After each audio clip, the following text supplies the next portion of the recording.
گزارش یہ ہے کہ نبی رحمت صلی اللہ علیہ وآلہ وصحبہ وبارک وسلم کے صدقے اللہ نے ساری کائنات بنائی۔ حضور سے پہلے انبیاء و مرسلین آئے، انہوں نے اپنا اپنا فریضہ سر انجام دیا۔ نبی علیہ السلام کی بارگاہ اقدس و اطہر میں جب آپ کا زمانہ آیا تو آپ نے گزشتہ امتوں کے جو نیکوکار لوگ تھے ان کا تذکرہ کیا کہ انہوں نے اتنے سال عبادت کی۔ تو صحابہ کرام علیہم الرضوان جو تھے انہوں نے کہا یا رسول اللہ ہمیں تو اتنی عمر ہی نصیب نہیں ہو رہی، تو انہوں نے تو اتنے 100 سال عبادت کی، ہماری تو ایوریج عمر ہی کم ہے، تو ہم ان کی بلا برابری کیسے کر سکتے ہیں؟ حالانکہ قرآن مجید فرقان حمید نے صراط کے ساتھ کہا کنتم خیر امت اخرجت للناس، ہم نے تمہیں خیر الامم بنایا، بہترین امت بنایا، تو یہ بہترین امت کیوں کر ہوگی؟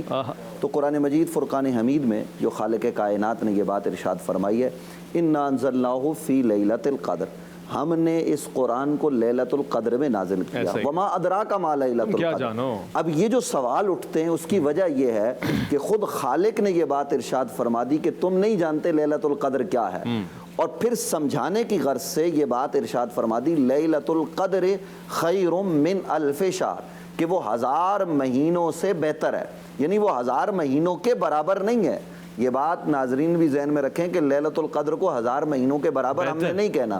یعنی کوئی آدمی، اس کا مطلب یہ ہے کہ زندگی کا ہر لمحہ، ہر لحظہ، ہر آن جو اس کو اللہ نے دیا ہے وہ 1000 مہینے صبح و شام، لیل و نہار، ہر وقت عبادت میں گزارے، اور دوسری طرف اللہ تعالیٰ ایک بندے کو لیلۃ القدر عطا فرما دے، وہ لیلۃ القدر میں عبادت کر لے، تو یہ جس نے 1000 مہینے مسلسل عبادت کی، اس سے وہ شخص، اس کی عبادت زیادہ بہتر ہے۔ لیلۃ القدر خیر من الف شہر تنزل الملائکہ، آگے خود ہی بتایا کہ یہ 1000 مہینوں سے بہتر کیا ہے، اس میں اللہ تعالیٰ ملائکہ کو نازل کرتا ہے،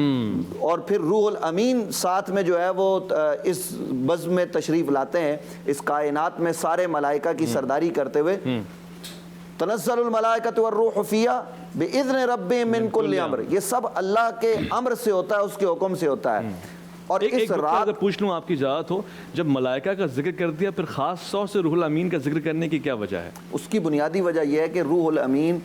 وہ فرشتہ ہے کہ جو ہر نبی کی بارگاہ میں حاضر رہا، ہر نبی کے پاس پہنچا، اور میرے اور آپ کے پیغمبر کے پاس حضرت جبرائیل ایک مرتبہ نہیں، روایات میں آیا 24,000 مرتبہ آئے۔ اب قرآن مجید فرقان حمید کی آیات عام طور پر کہا جاتا ہے 6666 ہیں یا کچھ کم و پیش ہیں، تو چلیں 6666 مرتبہ اگر ایک ایک آیت، حالانکہ ایک ایک سورت بھی لے کے آئے، تو اگر انہوں نے صرف قرآن لانا ہوتا تو وہ تو 6666 مرتبہ ہو جاتا، اس میں قرآن جو ہے وہ پورا ہو جاتا۔ یہ جو بارگاہ مصطفیٰ میں 24,000 مرتبہ حضرت جبرائیل کا آنا ہے، یہ بتانے کے لیے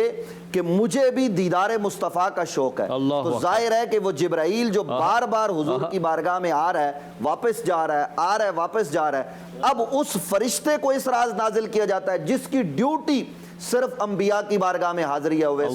اس کی کوئی اور ڈیوٹی نہیں تھی۔ اس فرشتے نے، وہ فرشتوں کا سردار ہے، اس کا مقصد آدم سے لے کر، حضرت آدم علیہ السلام سے لے کر آخری نبی تک ہر نبی کی بارگاہ میں حاضری اور اللہ کا پیغام لانا ہے۔ اب سوال تو یہ بھی بنتا ہے نا کہ وہ لیلۃ القدر میں کیوں آتا ہے؟ وہ لیلۃ القدر میں اس لیے آتا ہے کہ لیلۃ القدر کی عظمت کو رب کے قرآن نے بیان کیا کہ یہ اتنی عظیم رات ہے کہ اس رات ہم اس فرشتے کو بھیج رہے ہیں جو پہلے نبیوں کے پاس آیا کرتا تھا، اور پھر وہ سارے نبیوں کی جو، اور ہماری امت کے لیے اس میں ایک پیغام پنہا یہ بھی ہے کہ جو سارے نبیوں کی برکتیں، جبرائیل کو معلوم ہے کہ آدم کو اللہ نے کون سی برکت عطا کی، جناب یحییٰ، جناب عیسیٰ، موسیٰ اور دیگر انبیاء، ابراہیم، اسماعیل، تمام انبیاء کو جو جو برکتیں ملی وہ جبرائیل کے سامنے، اور جبرائیل لاتے رہے آسمان سے، اور اس رات وہ ساری برکتیں سارے نبیوں کو ملتی رہی، وہ اس امت کے لیے ہر سال جبرائیل لے کر زمین پر آتے ہیں، اور پھر اس رات میں سلام ہی حتی مطلع الفجر، صبح تک اس میں جو ہے نا سلامتی سلامتی ہے، بھلائی بھلائی ہے، تو یہ رات آج ہمیں مل رہی ہے۔